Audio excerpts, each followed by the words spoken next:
C'est un titre honorifique d'être vieux.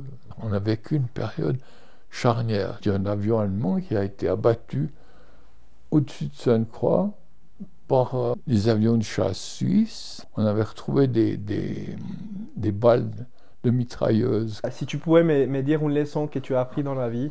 Apprendre à ne pas avoir toujours raison. Quelles ont été les expériences des vies qui t'ont rendu les plus heureux? Sans conteste, c'est les enfants. Les voir grandir, les voir s'épanouir, les voir avoir une personnalité, les voir faire ce qu'ils avaient envie de faire. Quelles sont les choses que tu apprécies le plus de la vie maintenant que tu n'appréciais pas quand tu avais 30 ans? Ce que j'apprécie maintenant beaucoup, Oui. c'est d'avoir le temps. Le temps, il a changé de valeur. C'est précieux demain pour nous. Parce que demain, il s'arrêtera un jour. Tu penses que la vie a un but? Ah oui, alors oui. Témoigner de ce qu'on a vécu, de ce qu'on vit. Et puis, ça c'est peut-être prétentieux, mais laisser une trace. Quand tu dis trace, tu veux dire être un exemple pour les autres. Si nous, on peut être des exemples à notre façon, pour la génération qui nous suit, c'est aussi important. Nous, on s'en va, tout le monde s'en va, tout le monde meurt. Et puis quand on n'est plus là, la mémoire, elle est morte aussi. Si on n'a pas eu l'occasion de transmettre ce qu'on a vécu avant de mourir, ça ne sert à rien, quoi. Peut-on trouver le sens de sa vie? Je m'appelle Josué Hernandez et c'est ce que j'essaie de découvrir en rencontrant des personnes inspirantes de tous les pays, cultures et âges. Ceci est une conversation transgénérationnelle avec Jean-Daniel Fadver sur l'évolution du mode de vie dont il a témoigné au cours de presque un siècle. Jean-Daniel a 89 ans et a toujours vécu dans le même village en Suisse, où il a travaillé dans plusieurs domaines comme le journalisme, la politique et le management. Les apprentissages qu'il a à nous transmettre sur la vie sont précieux. Écoutez.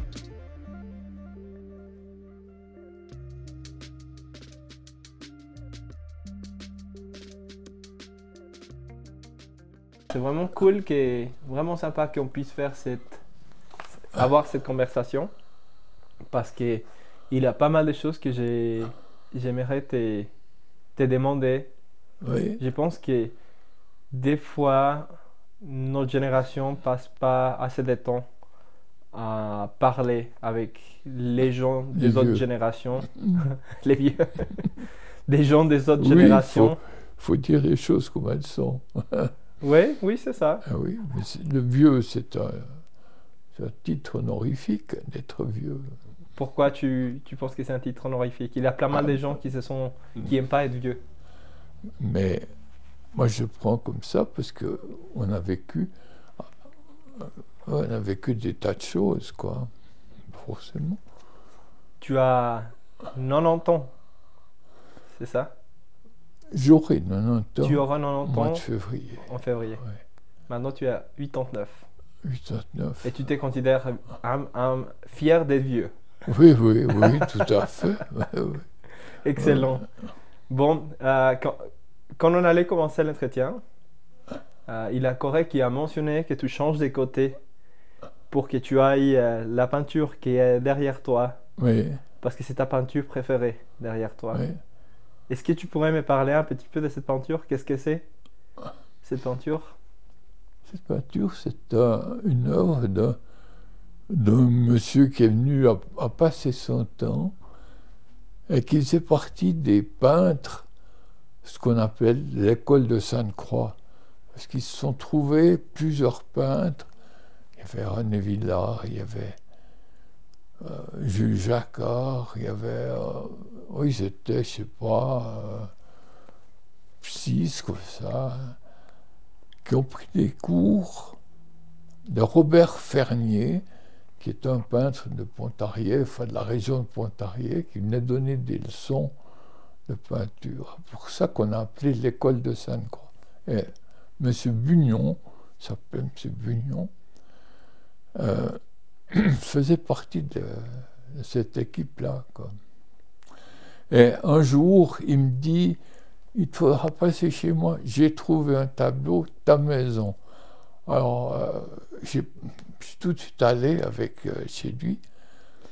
Et puis, elle était au grenier, tout en haut dans la maison. Et montait un escalier, comme une échelle, comme ça. Mais j'ai dit, mais il va tomber. Il avait 100 ans, passé 100 ans. Il est monté là. Moi, je regardais. Je dis, oulala, j'ai le vertige. Tu avais quel âge? Moi, j'avais 70 et quelques. Mais lui, il est grimpé sur son échelle, là. Puis, mais viens seulement, il me disait. Puis, on a trouvé le tableau. Puis, il m'a dit, bah voilà, c'est celui-là. Oh, mais j'étais content. Ah, c'était peut-être un des plus beaux jours de ma vie, parce que je ne savais pas qu'il existait, ce tableau, tu vois. Et qu'est-ce qu'il y a sur les tableaux? Ben, il y a ma maison, c'est Cuilleri, au second plan, à droite. C'est une maison mitoyenne. Hein.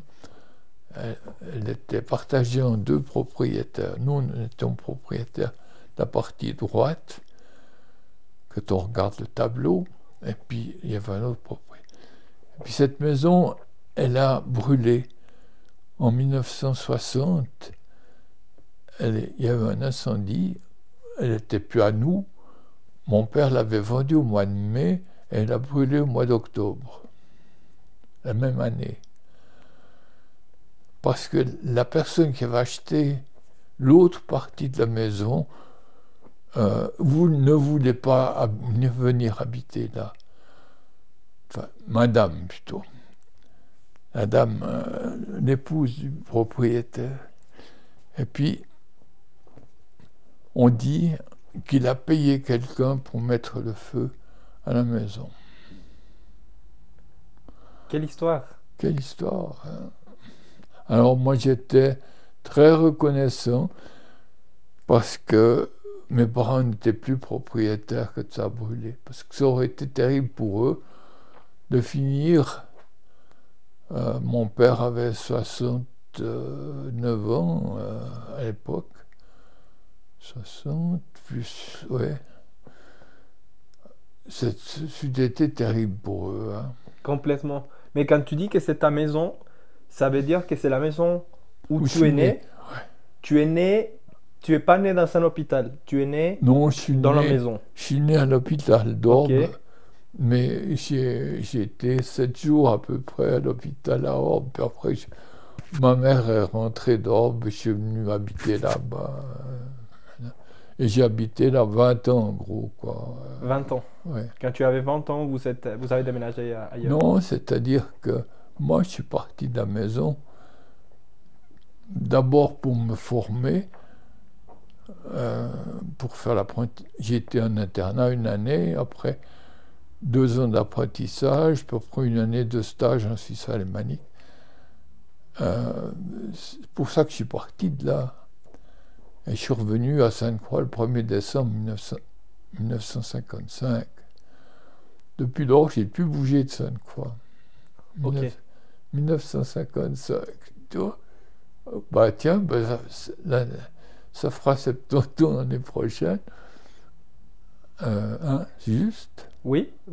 Tu es revenu en 55, c'est ça? Ouais. Oui, Le donc 1er décembre 1955, j'étais nommé à la poste à Sainte-Croix. D'accord. Et maintenant que tu as mentionné que c'était ta première maison et que tu es parti quand tu étais un jeune adulte, Oui. tu peux me raconter comment c'était la vie dans cette maison il y a... Bon, ça fait plus de 70 ans. Oui, oui. Plus de 70 ans. Nous, bon, ma génération, on est habitué à avoir de l'internet, de l'eau chaude, d'aller au supermarché. Mais il n'y avait rien de tout ça. Quoi. Non, mais on vivait d'une manière incroyable. Il n'y avait même pas de WC. Il y avait un WC, mais il fallait sortir de la maison, marcher dehors 20 mètres pour aller aux toilettes, ou bien traverser l'écurie, quoi, pour aller aux toilettes. C'est incroyable. Et nous, on a nos toilettes tout le temps. Quand je repousse à ce temps-là, je me dis, mais c'est pas possible qu'on ait vécu ça, tu vois. Mais il n'y a jamais que 70 ans, c'est pas si vieux que ça, tu vois. Oui, oui, c'est vrai, mais je pense que la période que tu as vécue, c'est la période C'est jusqu'à maintenant une qui a période- changé le plus. Oui, c'est une période charnière. On a vécu une période charnière. C'est une charnière qui est comme ça. Oui, Euh, il s'est passé, il y a eu tel changement, mais c'est incroyable. Il faut dire que nous, on avait des vaches, on avait un cheval, on avait des champs à cultiver. Et c'est peut-être là qu'il y a eu le plus gros changement par rapport à aujourd'hui. Parce que pour faire les foins pour l'été, euh, on engageait des journaliers qui venaient faucher avec la faux et puis après avec la fourche pour étendre l'herbe pour qu'elle sèche. On a à peu près ramassé qu'un chat, un cheval. Mais c'était des heures et des heures et des heures de travail. Alors que maintenant, il n'y a plus qu'une personne, un tracteur, une machine qui fait des boîtes, qui fait des rouleaux. Euh,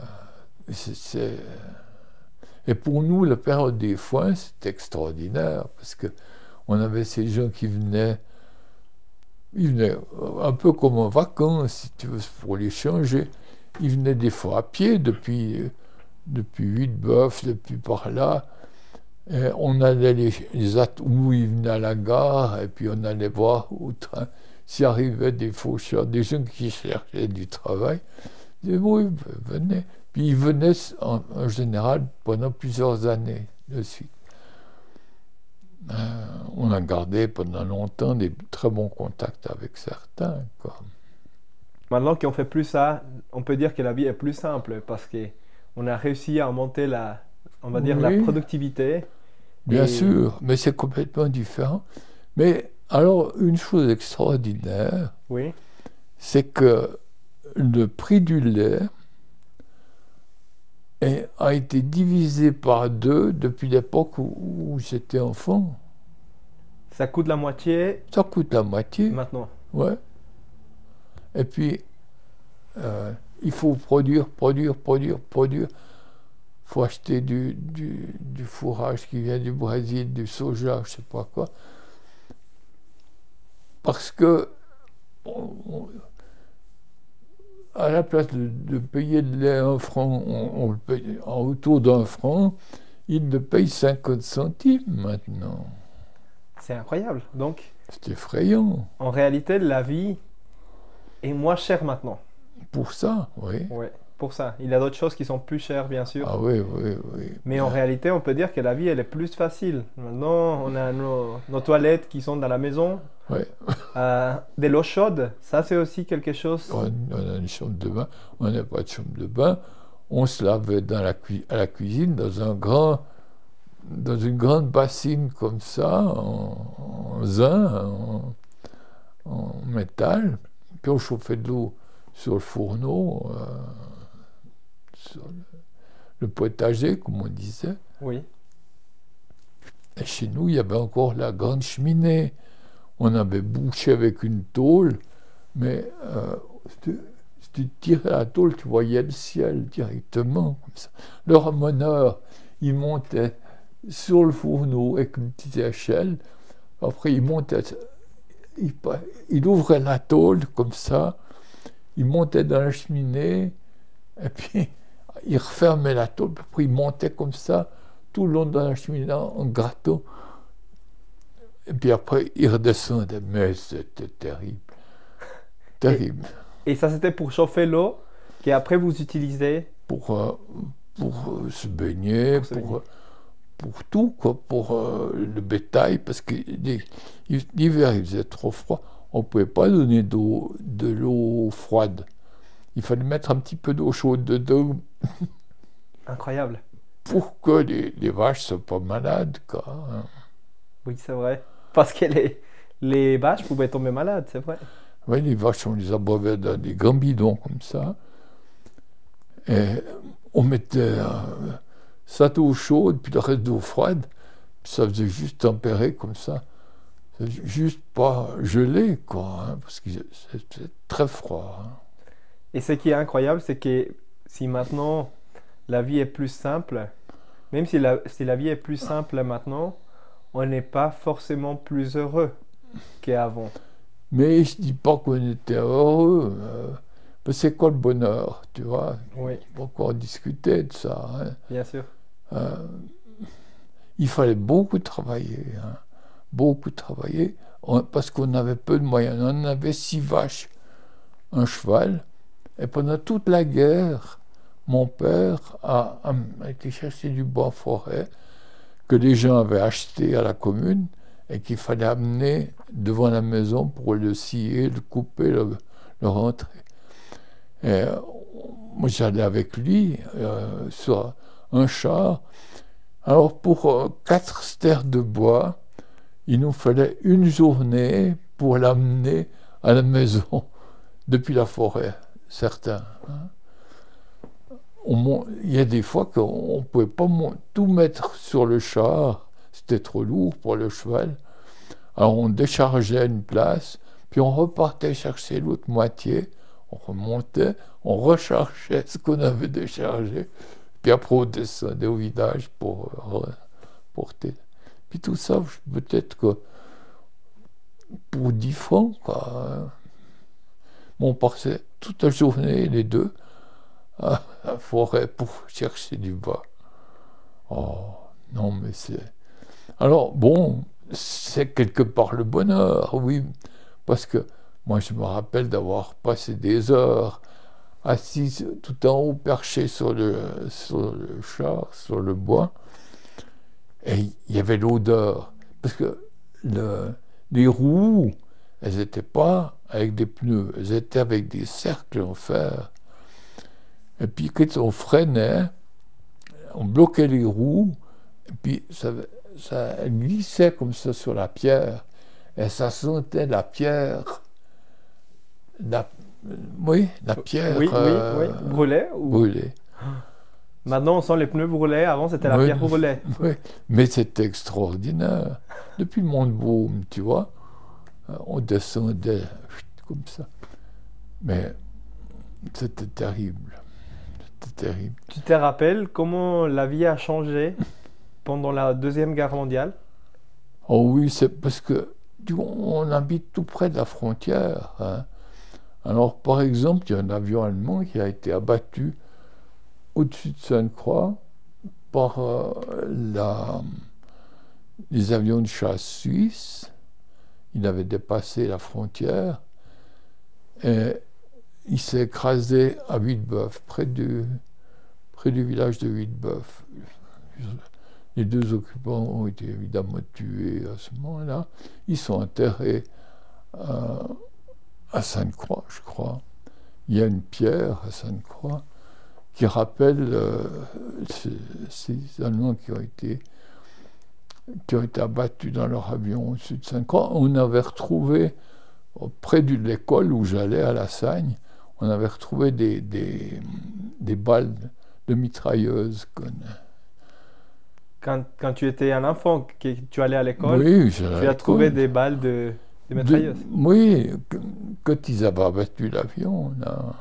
Vous avez eu des scènes, des guerres ici à la frontière. Oui, oui. Et c'était les Allemands qui étaient par là parce que les Allemands avaient le contrôle de la France. Oui, ils occupaient la France. Il y a des photos, on voit d'un côté de la frontière les soldats suisses, puis de l'autre côté la frontière les soldats allemands. Oui. Et il y avait une histoire drôle là. Il y avait mon prédécesseur à la poste de Sainte-Croix, qui était administrateur postal à l'époque, il servait de boîte aux lettres pour les prisonniers de guerre français. Alors, les lettres arrivaient en Suisse, puis lui, il allait les porter, il traversait la frontière, puis il allait les porter en France. Puis un jour, il s'est fait attraper par une patrouille allemande qui l'a arrêté. Puis il s'est dit, qu'est-ce que je fais? Mais qu'est-ce que je fais? Puis tout d'un coup, il voit une vache dans le pâturage. Puis Puis il dit, mais écoutez, cette vache-là, elle est à moi, mais elle a traversé la bombe. Alors je l'ai cherché. Ouais, ben ramassez votre vache, mais faites vite. Et rentré, oui. Il part- Il est rentré avec une vache. Incroyable. La vache l'a sauvé la vie. Oui, la vache lui a sauvé la vie. Bon, ben après, il l'avait fait repasser la frontière parce qu'elle n'était pas à lui, puis qu'il n'était pas paysan, puis il ne savait pas que faire de cette vache. Bien sûr. Mais la vie est devenue plus dure, j'imagine, pendant la Deuxième Guerre mondiale. Il avait moins Ben, il y avait déjà le rationnement, c'est-à-dire qu'on avait droit à tant de pain, tant d'huile, à tant de riz, etc., etc. Et on avait des coupons que la commune distribuait, et les commerçants ne nous donnaient pas de marchandises, on ne donnait pas en échange des coupons de rationnement. Ah oui. Moi, je me souviens très bien d'avoir été avec ma mère, on allait à l'hôtel de ville, là, chercher tous les mois les coupons. C'est justement quelque chose que j'ai appris à... Je pense que c'était l'usine de Camille Bloch, Oui. où ils expliquaient dans l'usine que le praliné, c'était une invention de cette marque, Camille Bloch, parce que le praliné comptait pas comme un chocolat. Voilà. Et comptait comme un chocolat, mais aussi comme de la nourriture normale. Parce que c'était fait avec des noisettes, non? Oui, des noisettes.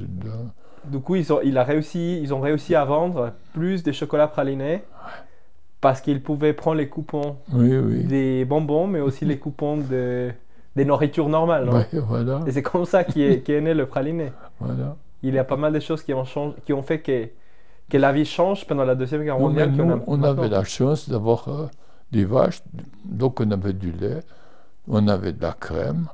Et mes camarades d'école, chaque fois que j'avais mon anniversaire, ils se réjouissaient parce qu'on allait faire des meringues. On faisait des meringues. Parce que la crème, il n'y en avait pas. Ils ne savaient pas ce que c'était de la crème. Alors nous, on gardait le lait, puis on entendait que la crème monte. Puis après, on la ramassait comme ça avec une cuillère. Puis après, on faisait des meringues avec la crème. Alors, pendant des années après la guerre, mes camarades d'école m'ont dit « Ah, tu te rappelles quand on mangeait des meringues ?» Je ne sais pas où pendant la guerre. Ouais. Waouh! Et si on revient sur le sujet du bonheur, qu'est-ce qui a été un des jours les plus heureux de ta vie? Ouh, mais c'est demain. C'est demain? Ouais. Pourquoi demain? Parce que je m'aurais... Parce que c'est à vivre. Il n'est pas vécu. Ça sera demain. C'est précieux demain pour nous. Parce que demain, il s'arrêtera un jour. Il n'y aura plus de demain. Oui, c'est vrai. Bon, personne ne sait quand est-ce que demain, si on va vivre demain ou pas. Non. Oui. Mais ce qui est sûr, c'est qu'un jour, demain, on ne vivra plus. Oui, tous. Ça va. Alors, moi, je me réjouis de vivre demain, parce que je vivrai. Bien sûr. Et quelle leçon, si tu pouvais me dire une leçon que tu as appris dans la vie, qu'est-ce que ça serait, cette leçon? Apprendre à ne pas savoir toujours raison. Ok. Non, parce que moi j'étais prêt à me battre pour mes idées, puis un jour, avec l'âge comme ça, on s'aperçoit que nos idées ne sont pas toujours justes, qu'il faudra peut-être écouter les autres. Alors je crois que c'est ça la grande leçon. Parce que moi je me rappelle de scènes, de bagarres avec des clients, mais ça sert à rien, quoi. De comprendre que eux, ils avaient leur vérité, moi j'ai la mienne, puis voilà, quoi, c'est comme ça. Hein. Alors ça m'a beaucoup marqué. Hein. Ouais. c'est un choix à nous-mêmes de Oui. pas être heureux parce que on veut gagner des arguments. Mais en réalité, Oui, on puis peut... on s'empoisonne la vie, hein, Ouais, finalement. Puis on ne changera pas, on ne changera rien du tout, parce que celui qui a une idée que c'est juste comme ça, ben, on pourra discuter, se fâcher. bien sûr. Et je me rappelle de mon père, qui était paysan, donc, et les paysans entre eux, à l'époque, c'était terrible. Ils étaient tout le temps à se bagarrer pour des histoires. Puis des histoires, moi je ne me rappelle plus. Pourquoi? Un jour, il s'est fait engueuler, mon père, par un de ses collègues, qui a dit mets tout, mets tout, mets tout. Et puis, au bout d'un moment, mon père, il a écouté comme ça. Puis il a dit, puis c'est tout, ça, t'as plus rien à me dire. Non, non, non, non, c'est un échantillon que t'as eu jusqu'à maintenant. C'est juste Elle était un repartie. échantillon, j'ai pas encore tout dit. Et pourquoi est-ce que tu penses qu'on reste si accroché à nos idées? Tu penses que c'est la peur d'accepter que ce qu'on pense, c'est pas forcément la Oui. réalité? Certainement, oui. C'est une peur T'as interne. déjà une partie de la sagesse. Oui. Ça peut aussi être le ego, non? Qui fait partie de ça. Oui, aussi, aussi. Oui. Mais sans tout, quoi. Hein, Donc avec l'âge, tu as pu réussir à te détacher un peu de ton Voilà. ego parce que tu t'es rendu compte. Que ça sert à rien. On se fait mal à soi-même. Oui, c'est Et vrai. tu peux garder ton idée, mais vouloir l'imposer aux autres, Oui. en général, ça sert à rien. Non. Et tu penses pas bon, c'est vrai, on n'est pas obligé d'accepter les idées des autres, on peut écouter les autres, Oui. et si on pense quelque chose, on ne doit pas forcément l'imposer. Non. On peut partir d'une conversation avec Mais notre oui. idée, sans dire tu es incorrect et moi je suis correct. Oui. Et puis, surtout, c'est une manière d'avoir la paix, quoi. Hein. Oui. Ça sert à rien de se battre. Donc il faut aussi apprendre à écouter les autres. Ben oui. Ah oui. Et on ne peut pas écouter les autres si on est juste en train de penser qu'on a raison, nous. Non. Non. Ok. Non. On n'entend pas. Alors, quelles ont été les expériences des vies qui t'ont rendu les plus heureux? Ça peut être par exemple ton mariage, devenir un Ben là, papa, non, alors ce qu'on teste, c'est les enfants. les enfants, Ah oui. avoir des enfants. Avoir des enfants, les voir grandir, les voir s'épanouir, les voir avoir une personnalité, les voir faire ce qu'ils avaient envie de faire finalement, parce que on les a laissés, nous avons laissé choisir ce qu'ils voulaient faire. Bon, ça a été plus ou moins réussi par moments, mais ils ont vécu leur vie. Et aujourd'hui, je crois que les trois sont de leur façon heureux de ce qu'ils vivent, de ce qu'ils sont, pas ce qu'ils vivent. Et ça, je trouve que c'est une réussite. Hein. Bien Ça sûr. nous a coûté beaucoup parce qu'on a beaucoup investi. Hein. Quand on dit, quand je dis j'ai jamais eu de voiture, jamais eu de maison, à moi, hein, pas mes parents, mais à moi. Mais mon capital, il est placé dans les enfants. Parce qu'on a payé les études, on a payé, mais volontiers, avec plaisir, parce qu'ils ont pu faire ce qu'ils voulaient. Quoi. Bien sûr. Et quelles sont les choses que tu apprécies le plus de la vie maintenant que tu n'appréciais pas quand tu avais 30 ans par exemple? Il y a des choses que tu t'es dit, maintenant j'apprécie énormément ça, Oui, mais avant je ne me rendais pas compte, ou ça me donnait pas autant je l'appréciais pas autant que maintenant. non, mais ce que j'apprécie maintenant beaucoup, Oui, c'est d'avoir le temps. le temps, il a changé de valeur. Ok.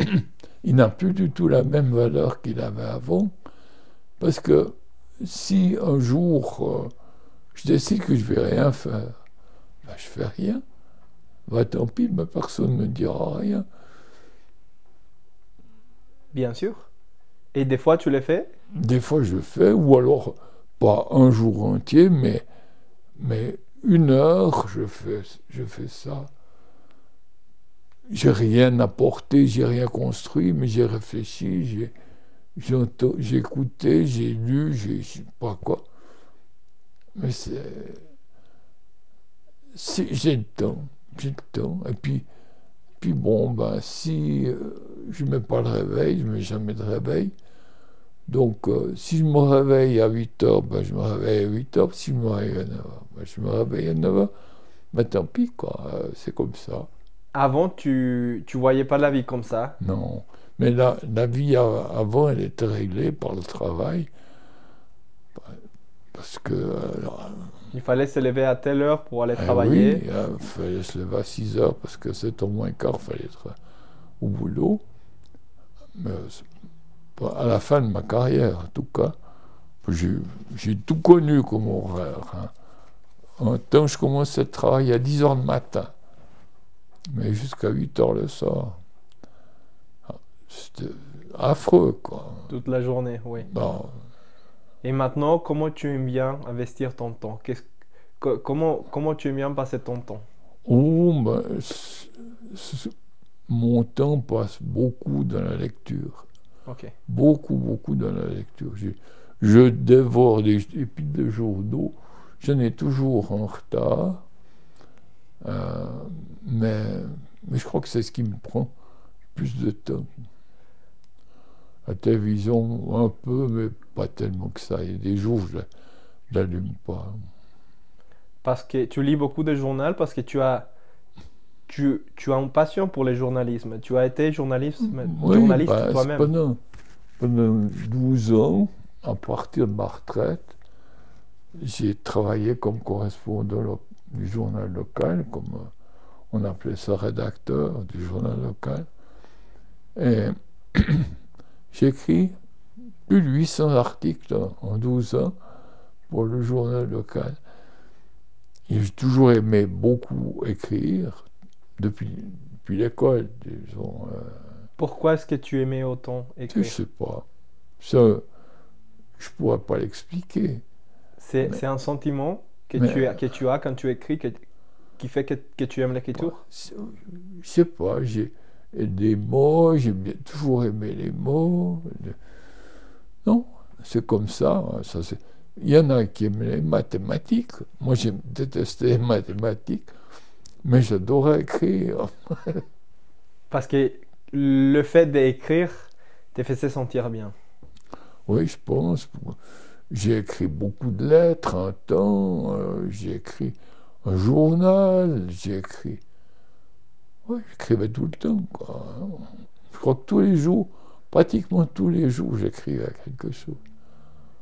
Et tu as dit que tu as envie de recommencer à écrire, mais tu as mal à écrire avec la main. Oui, beaucoup. Tu vas le faire sur... Moi, j'arrive pas. Ma main ne suit pas. Ma main n'obéit plus à...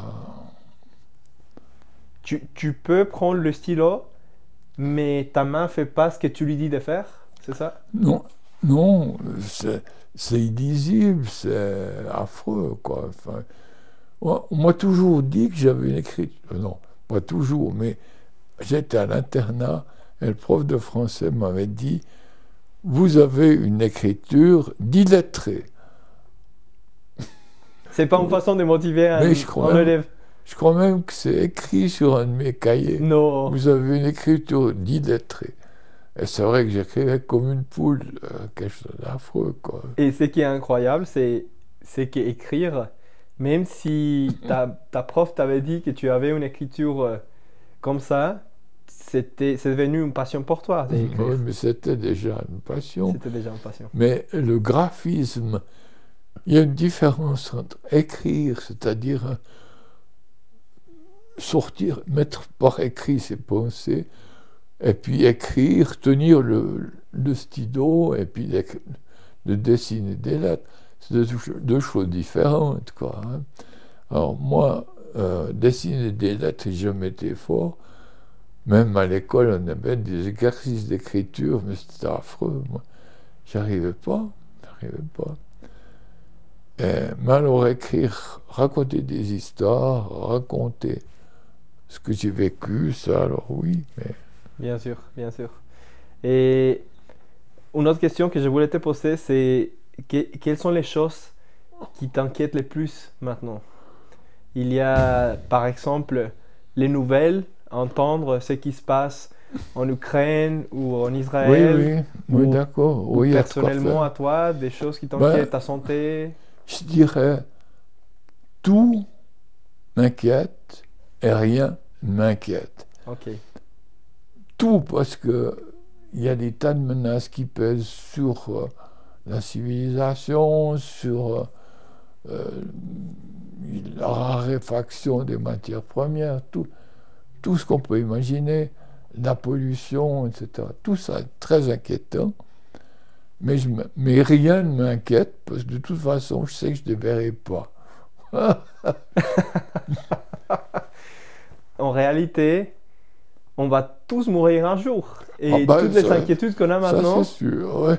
c'est quelque chose sur lequel je parlais avec un ami, qu'on s'est dit, il y a tellement de choses sur lesquelles on s'inquiète, mais dans 120 ans, il y a tout le monde qu'on connaît maintenant qui va être mort. Ah oui. Donc, oui, on peut s'inquiéter de beaucoup de choses, mais finalement, on va tous mourir, non?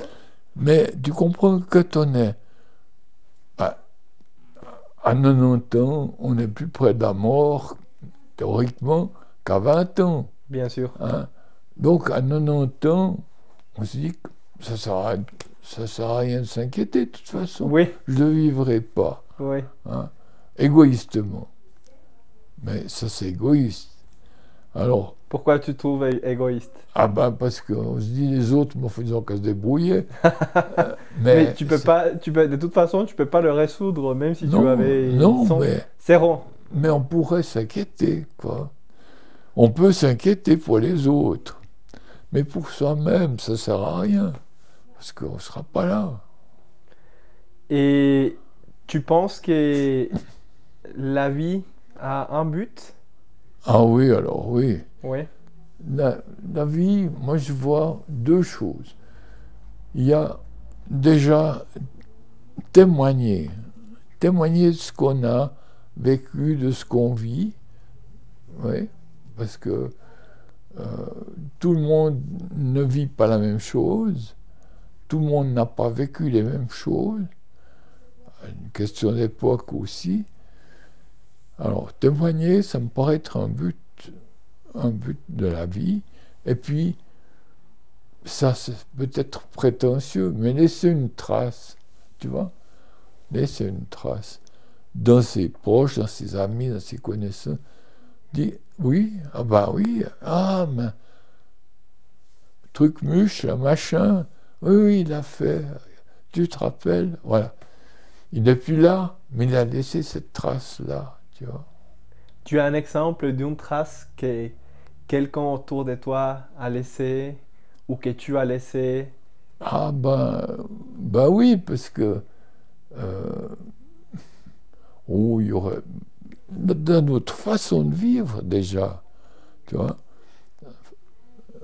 On a chacun sa façon de vivre, mais c'est une trace qu'on laisse dans notre façon de vivre. Et à quoi est-ce que ça sert laisser une trace? Qu'est-ce que c'est la valeur d'une trace? On dit que les expériences des autres ne servent à rien du tout. Hein? Peut-être. Moi, je suis pas sûr. Moi, je crois que